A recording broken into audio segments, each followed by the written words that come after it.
Maraming salamat GIP para sa 5-star review sa ating Shopee account. Nasa screen ng proof ng magandang quality ng damit. Reviews yan galing sa mga bumili. Talagang nagustuhan ng mga tao ang tela ng damit. Makapalang tela at maganda.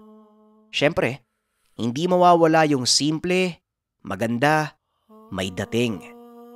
Nariyan sa screen ang sample kapag suot ang hoodie at t-shirt. Kaunti na lang yung stocks natin GIP.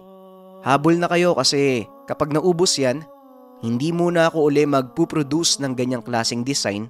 Proceed tayo sa panibagong design natin. Kaya habol na kayo ng order at para hindi kayo mahirapan, nariyan ang link ng Shopee account natin sa comment section. One click away. Makakabili na kayo kaagad ng product. Huwag na nating patagalin pa. Order na at simulan na natin ang kwento. Teka, ayos ka lang ba? Parang may sakit ka yata Nag-alala ko dahil nabanggit sa akin ni Baak na parang hindi daw maganda yung pakiramdam mo Wika ni Abyar. Marahang bumangon si Azul. Kumapit pa ito sa dibisyon ng dingding at kitang-kita ni Abyar na hirap ang dalaga. Inalalayan ni Abyar si Azul, ngunit tinapik ng dalaga ang kamay ng binata.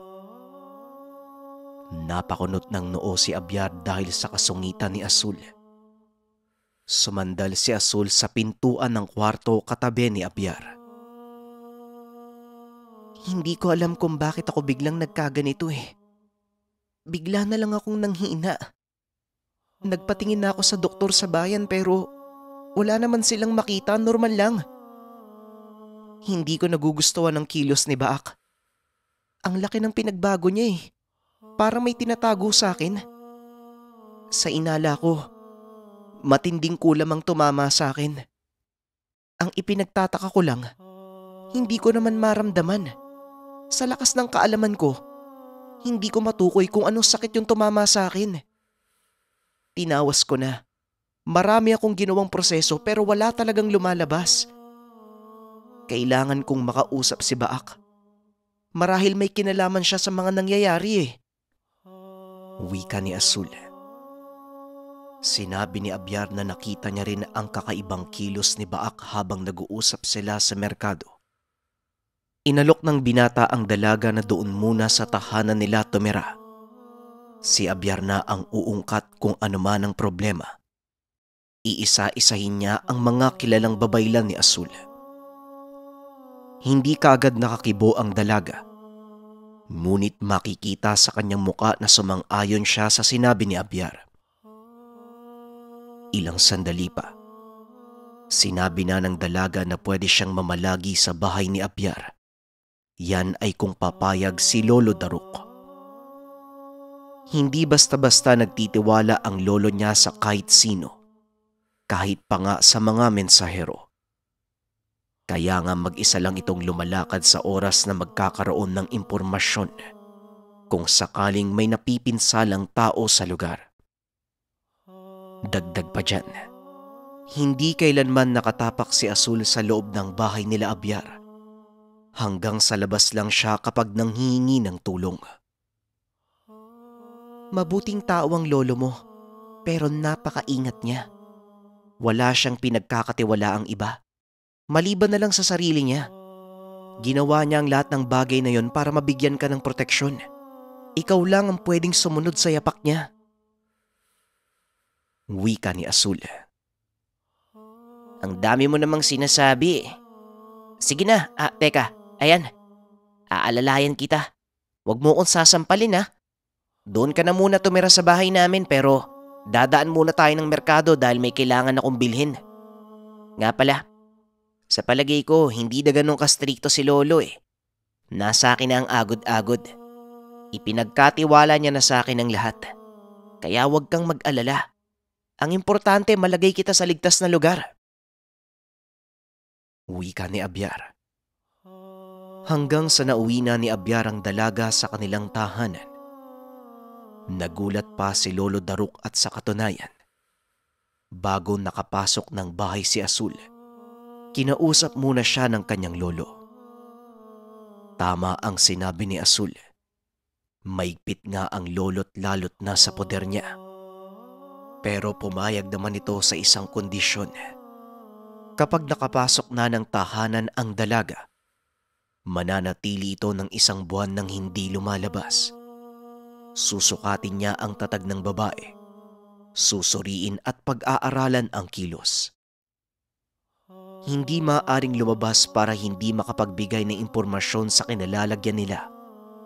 Sa kanila ito ay pagkakatiwalaan matapos ang mga nakalaang araw. Baka pakanalang ito ng isang taong may balak patumbahin ng maglolo. Yung naramdaman ni Abyar kay Lolo Daruk, parang isang bandido. Mailap at sobrang talino. Isa iyon sa naging aral ni Abyar sa pagkilatis ng isang tao. Magpasaganon pa man, pumayag si Azul sa mga sinabi ni Lolo Daruk. Wika pa ng dalaga, inaasahan niya na ang ganitong pangyayari. Ang naging silid ng dalaga ay isa sa mga bakanting kwarto sa itaas. Kahit nasa bahay ang dalaga, walang nagbago sa pagtingin ni Abyar.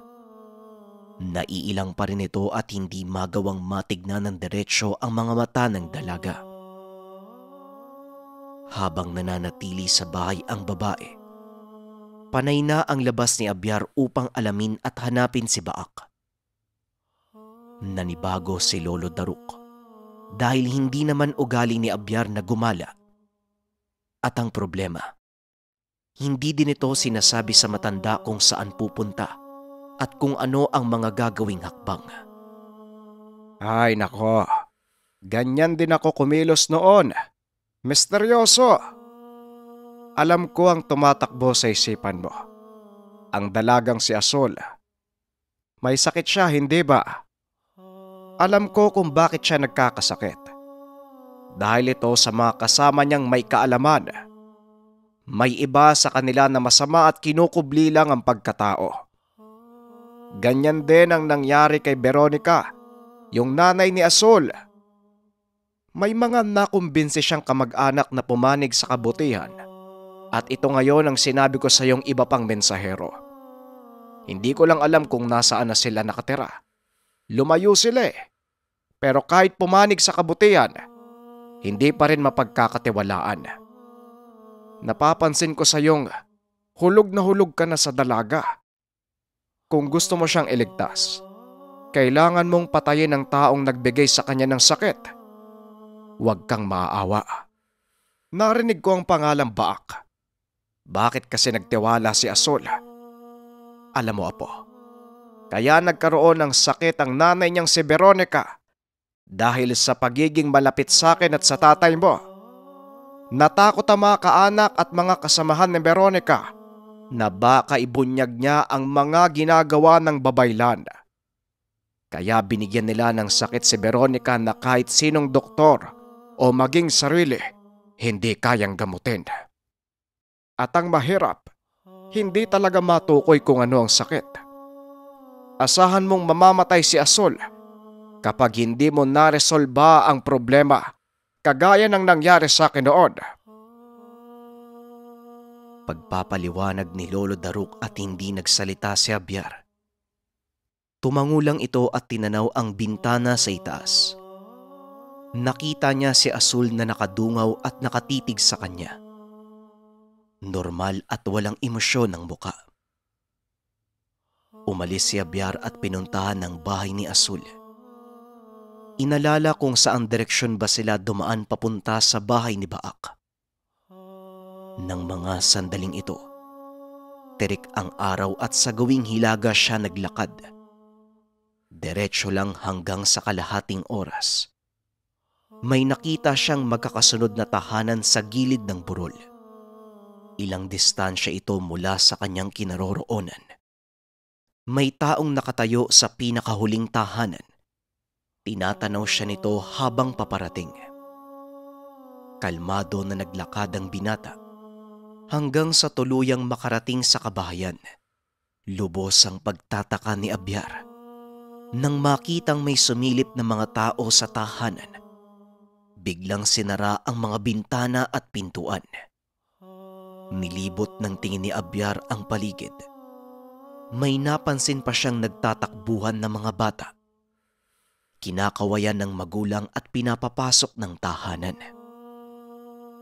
Teka, bakit parang takot sa akin yung mga tao sa lugar na to? Sibilisado naman ang lugar at hindi naman etniko ang mga tao. Wika ni Abyar sa sarili. Ngunit may isang tao na hindi lumabas ng tahanan. Ito yung matandang babae na nakita niyang nakatayo sa dulong bahay. Bagyang nakaramdam ng kaba si Abyar. Kakaiba ang titig sa kanya ng matanda. Para siya nitong kaaway. Nanggigigil ang mga mata. Magpasaganon pa man hindi nagpatinag si Abyar. Lumapit siya sa matanda. Anong ginagawa mo dito, iho? Wika ng matandang babae. May gusto lang sana akong itanong. Nasaan po yung bahay ni Baak? Kilala niyo po ba siya? Nga po pala, ano po bang nangyayari dito? Bakit bigla na lang nagtakbuhan papasok ng tahanan yung mga tao? Tapos, sinarado pa yung pintuan sa mga bintana. Parang natakot nang nakita ako eh. Wika ni Abyar. Tumangulang ang matanda at hindi nagsalita. Si Abyar naman, maraming tanong ang pumasok sa isipan na walang kasagutan. Ibang-iba ang nararamdaman niya sa lugar. Maliban sa mga tao, napakabigat ng presensya sa lugar. Pinagpapawisan si Abyar kahit malilim sa lugar. Kumabig ng lakad yung matandang babae, papunta sa malawak na taniman ng palay. Sinundan na lamang ng tingin ni Abyar, hanggang sa may narinig siyang mahinang boses. Napatingin siya sa siwang ng pintuan. Nakita niyang may nakasilip sa tahanan at nakatitig sa kanya. Ilang sandali pa, napansin ni Abyar na may lumabas na kamay. Sumisenya sa kanya na wari pinapalapit ang binata. Lumapit naman si Abyar, hanggang tuluyan ng maaninag ni Abyar ang muka. Isang lalaki na nasa saktong edad. Nakikiusap ako. Huwag ka dito gumawa ng gulo. Maraming pamilyang nakatira at baka mapahamak sila. Wika ng tao at nanlaki ang mga mata ni Abyar. Mas lalong gumulo ang isipan ng binata. Nagtanong siya sa lalaki. Ayon dito, yung matandang babae ay isang aswang at kanina pa lumilibot sa lugar. Hinahayaan lang naman nila dahil wala namang ginagawang masama. Hanggang sa dumating si Abyar. Natakot sila kung anong mangyayari sapagkat kilala nila si Abyar. Alam kong apo ka ni Daruk. Natakot kami sa presensya mo at baka maghinala ang matanda na may kaugnayan kami sa inyo. Mamaya, kung anong gawin sa amin ng aswang eh. Bukod sa pagiging aswang, mangkukulam din yung matandang yun. Wika ng lalaki. Nagpakilala ito bilang Victor. Ano? Yun ba yung dahilan? Teka, hindi ko maintindihan eh. Pumunta nga ako dito sa lugar pero iba ang pakay ko. Hindi pa tungkol sa inyo at sa matandang sinasabi mong aswang. May hinahanap akong tao. Wika ni Abyar. Sumaglit siya ng tingin sa matanda at malayo na ito. Pinapasok ng bahay si Abyar hanggang sa nakita niyang may kasama si Victor sa loob. 2 bata at isa dito ang asawa ni Victor. Pinagsabihan pa si Victor kung bakit pinapasok ng bahay si Abyar. Paano kung nakita ito ng matandang aswang? Walang kaalam-alamang apo ni Daruk sa mga nangyayari. Iho, hindi ba sinabi ng lolo mo ang lihim sa lugar na to? Lahat ng may ugnayan sa kanya, kung hindi nagkakasakit, inaaswang. Kaya nga gano'n na lang ang takot ng mga tao dito nang makita ka. Payapa kasi dito sa lugar kahit may aswang pang umaaligid. Pero kapag usapang darok na, doon nagkakaroon ng problema. Wika ni Victor. Umupo sila sa mahabang kawayan. Kitang-kita sa mukha nito ang labis na pagtataka. Kilalang kilala si Lolo Daruk sa lugar at maaaring kahit saan. Halos lahat ng impormasyon patungkol kay Lolo Daruk ay alam ng mga tao. Mga kinikilos, mga pangyayari, at sasapitin ng mga tao sa oras na magkaroon ng ugnayan sa matanda. Napagtanto ng binata na hindi lang pala sa mga babaylan ang banta, kung hindi pati na rin sa mga normal na tao. Naiintindihan na ni Abyar kung bakit iwas na iwas si Lolo Abyar sa mga tao. Hindi lang pala ito pag-iingat sa sarili, kung hindi pag-iingat din sa ibang tao. At kaya pala hindi rin nagtitiwala ang lolo sa kahit sino dahil sa oras na magkaroon siya ng ugnayan o may kaalaman, ikakapahamak lang nila ito. Kaya pala palihim lang ang mga mensahero ni Lolo Daruk. Pumasok din sa kanyang isipan na sina Asul lang at ang nanay nito ang nilalapitan ng matanda. Dahil sila lang ang may lakas ng loob na kahit buhay ang kapalit ay ayos lang sa kanila. Lalo na kung para sa ikabubuti ng nakararami. Sa madaling salita, pinuputol ng mga kalaban ang anumang ugnayan ng mga tao kay Lolo Daruk para maging malaya sila sa kanilang gawain. Walang sino mang makakapagsumbong sa may tangan na agod-agod sa lapok dahil ito lamang ang taong makakapuksa sa kanila. Sige po. Aalis na po ako dito. Huwag po kayong mag-alala. Uubusin ko po ang lahat ng humahadlang. Kailangan kayo po ang maging malaya at hindi po sila. Nga pala, alam niyo po ba yung tahanan ng nagngangalang Baak? Wika ni Abyar. Baak? Yung may katangkaran. Sige, pero sa oras na sabihin namin ang bahay niya, wag na wag mo kaming ilalantad. Wala kaming tiwala kay Baak Kakaiba din ang kinikilos ng taong yun. Nakikita mo ba yung burol na yan? Katapat ng burol na to, nananatili si Baak sa likod niyan. Diyan ko siya madalas nakikita tuwing nagpapastol ako ng hayop Diyan din papunta yung matandang aswang. Wika ni Victor. Hindi na sumagot pa si Abyar. Mabilis siyang lumabas ng tahanan. Naglakad at binaybay ang daan kung saan papunta ang matanda. Nagtataka si Abyar. Maputik ang daanan, ngunit wala man lang kahit isang bakas doon sa putik. Magpasaganon pa man ay tumapak na si Abyar para paganahin na ang bisa ng mutya. Alam ng binata na may hindi magandang nangyayari. Alam niyang may kinalaman dito si Baak. May koneksyon ng taong yun sa aswang na tinutumbok ng pamilya sa lugar. At maaaring ito din ang nagbigay ng sakit kay Asul. Kaya naman minabuti niyang paghandaan ang makakaharap. Nang maglaho ang binata, gulat na gulat si Victor. Nakasunod lamang ito ng tingin sa binata habang naglalakad sa palayan. Tingin ko, eto na. Magsisimula na ang laban ng may tangan at salot. Hindi manggagaling kay Daruk ang pagparusa, kung hindi sa mismong apo niya na may sapat na tapang at tiwala sa sarili.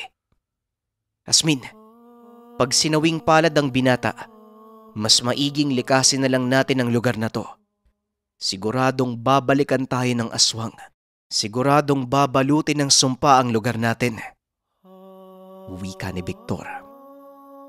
Samantala, makikita ang pagkahawi ng mga pananim habang naglalakad si Abyar, ngunit hindi pa rin naman ito nakikita. Nang marating niya ang kabilang burol, merong kabahayan. May mga tao. Tipikal lang ang kilos ng mga ito.